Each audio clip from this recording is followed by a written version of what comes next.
sa tunog ng kapayapaan. Gaw, what's up gaw? This is your Sir Latagaw. Damo tao mahuruyon. No, maniido nga niya. Liwat. Igaton juga pagkatawo. Damo tao mahuruyon pero patay huya kung kaisahanon. Aguroy. Yes, gaw, Latagaw. Kagyari naman kita karon na.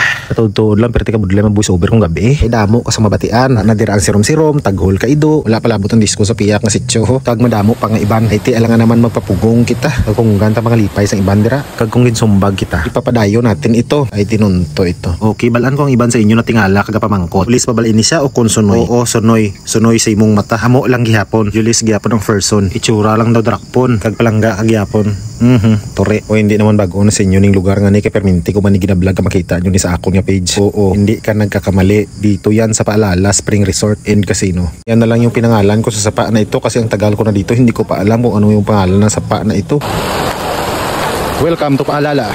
As you can see guys, marami na talagang pinagbago dito sa Paalala. Madamo na talaga pumupunta dito, lalo na yung mga taga Jinsan. Siyempre mag-relax lang at mapil nila yung malamig na tubig dito sa sapa na ito. Tayo naman pumunta tayo dito para magpamassage sa agos ng tubig para makuha yung panuhot natin at yung mga buling natin sa kalawasan. At siyempre mamunlaw. Yun lang. Okay, bye. Thank you for watching.